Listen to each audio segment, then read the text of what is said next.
Echo's Box Podcast is not meant to be or claiming to be a good place for therapeutic advice. The host is not a licensed therapist and is not offering any services or advice related to mental health in a professional manner. The content discussed on Echo's Box is commonly highly explicit due to the real nature of expressing honest emotions. While we don't mean to offend anyone, the reality is these discussions might be triggering to many people. Out of respect for all, please do not listen if this content isn't right for you, and forgive us if you have a poor experience. Keep your brain healthy.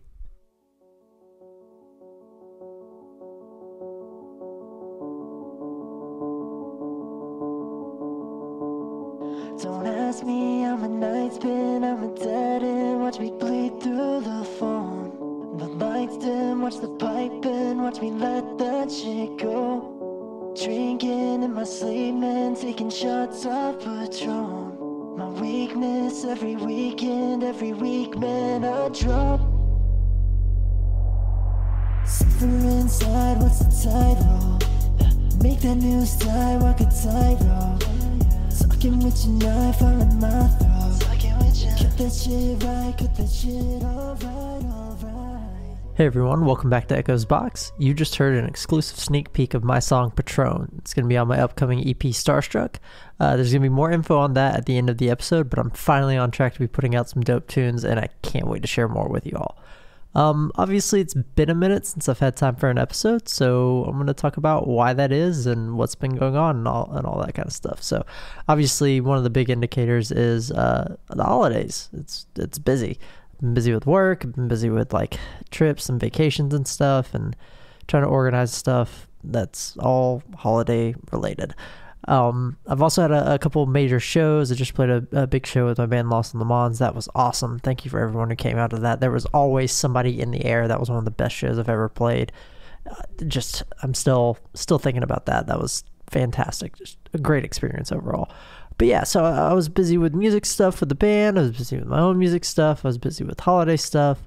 And also holidays are just a traumatic time of year for me personally. I've got a lot of different family related things that make it difficult to navigate, and I've been doing okay with that so far.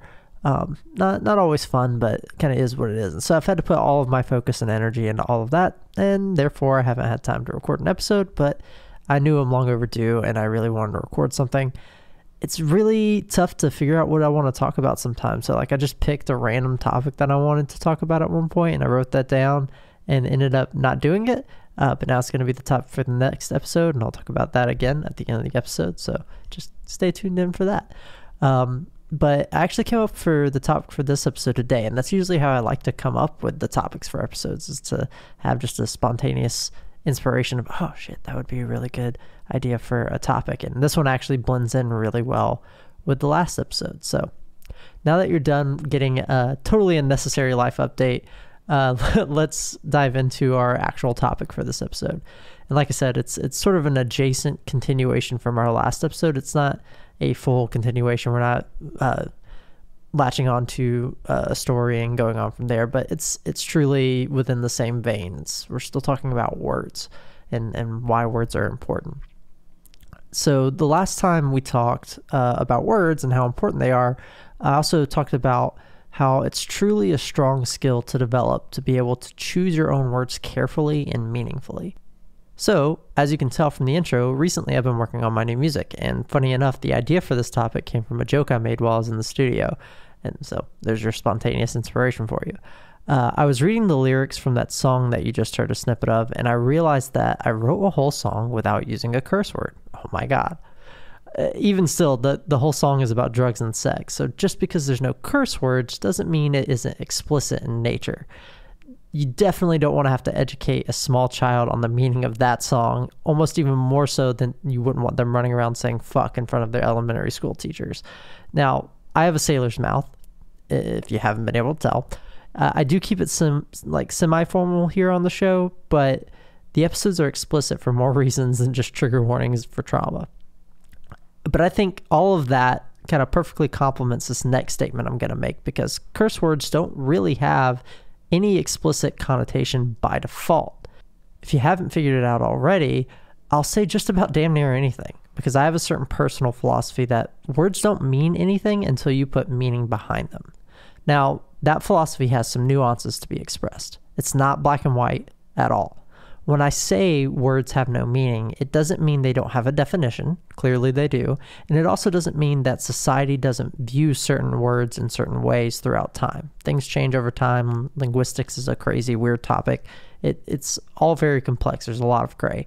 What it does mean, though, is that words have no emotional meaning by default. Curse words don't have any emotional meaning by default, for example.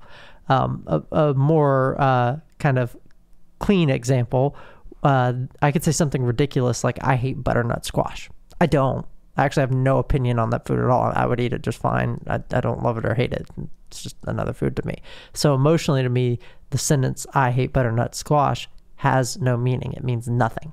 However, here's where things get even more complex. While that sentence meant absolutely nothing to me, someone who is a butternut squash fanatic might hear that and become upset simply because they love the food, and it hurts them to hear that their favorite food is hated. So just because words have no inherent emotional meaning until you place your own intention into them does not mean that they don't mean something emotional to other people. I recently had my first bit of conflict with my new partner. It wasn't intentional because I didn't have any hard set emotion on what I said, but they took it in a way that was offensive to their emotions as they were expressing their other feelings on this particular topic to me. What happened is I used the word small to describe a situation. To paraphrase kind of what our conversation was, is I said, this particular situation is small to me, so I have a difficult time discerning how I can avoid causing discomfort if I can't differentiate between this and a more obvious situation. Now, what I meant by that is this situation is normal to me. The situation in question was like a normal thing that I do pretty frequently, and it wasn't special like a big event or anything. So I didn't understand what was the differentiator between a normal situation that fit the criteria for what they were concerned about and a more eventful situation that would also fit the criteria that would be more obvious. I didn't mean small. I didn't mean the situation was small and unimportant. I just meant it was normal. Something that is a norm to one person but is not a norm to another person is fair. We all have different ideas of what normal is and different things that we like to do that are normal or not normal. It's inoffensive, and it clearly shows that there's a distinction without minimizing the emotions of the other person. However, since I used the word small, my partner's response was to say, hey, I didn't like that you called that situation small because it feels like you're minimizing my feelings because it is a big deal to me. So when they said that, I had an oh shit moment. Obviously, it wasn't my intention to minimize anything, and even they knew that in the moment. They knew that wasn't what I was trying to do, but it still hurt them to use those words even though they knew my heart was in the right place. So I promptly apologized, affirmed that they were absolutely correct. That word was a poor choice. It was ill-representative of my actual meaning, so I corrected myself and told them, hey, this is just a normal thing to me. That's what I mean. It's not that it's not important. It's just something that I normally do. So last episode, I talked about how careful word choice was something that my late friend did very well. And it's very obviously a skill that I have not yet perfected. That's a great example of where I messed that up. Not super great at it yet. I feel like I'm okay, but there's definitely room to grow. There's a lot of room to grow.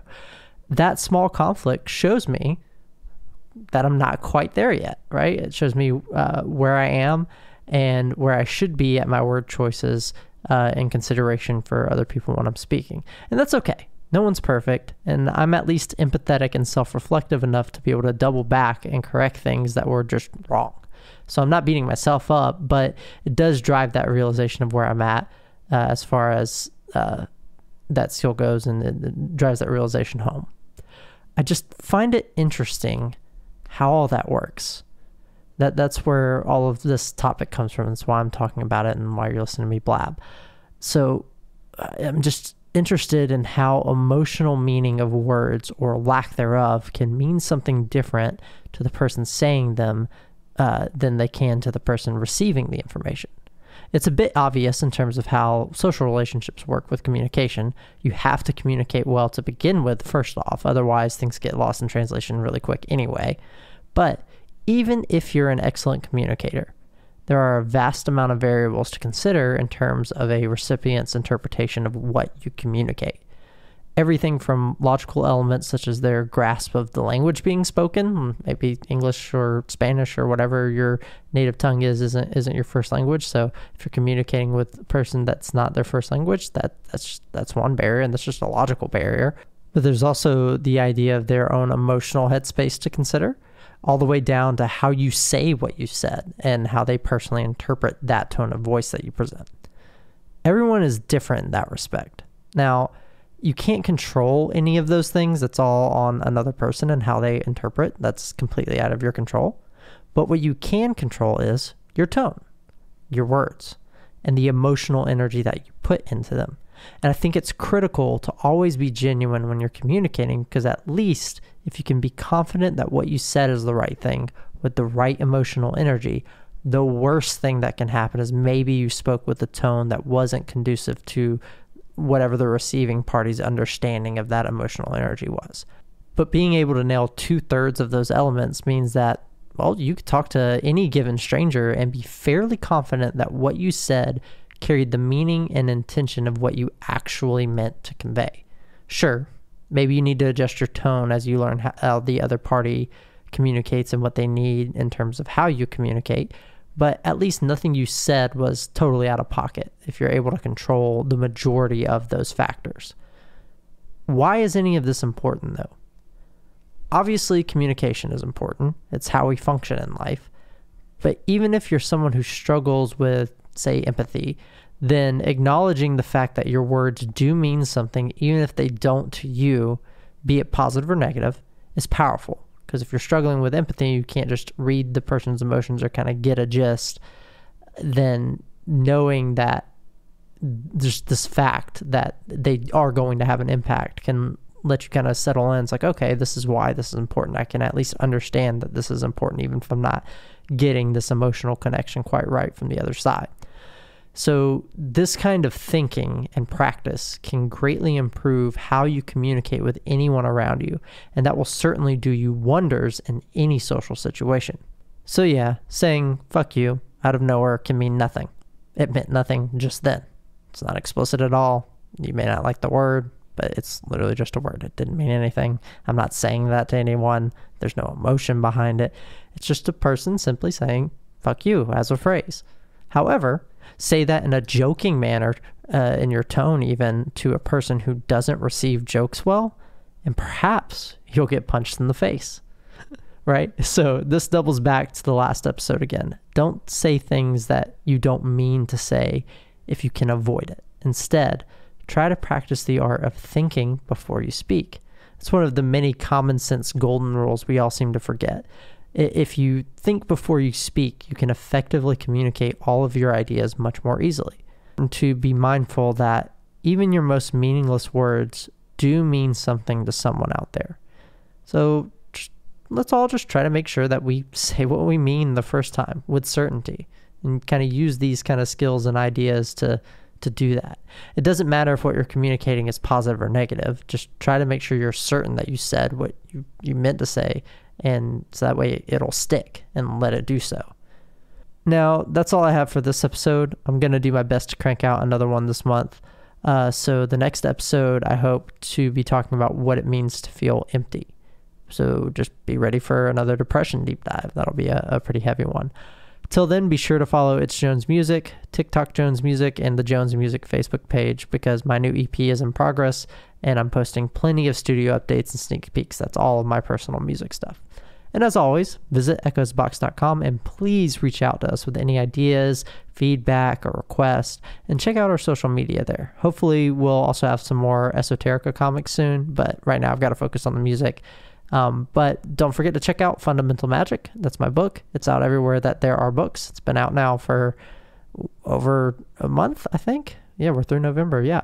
So, but yeah, it's out everywhere, and we're over halfway to 100 sales. So if I reach 100, that'd be amazing, especially with a book on such a niche topic from an independent author. Like, that would be awesome. I'd be stoked on that. So keep sharing it with anyone that you think would benefit from it. And of course, it is totally free as a digital book if you just want to dive in with no commitment. That's why the sales aren't nearly important to me as it is just getting the book in the hands of people. So remember, that's all there. It's all on echoesbox.com.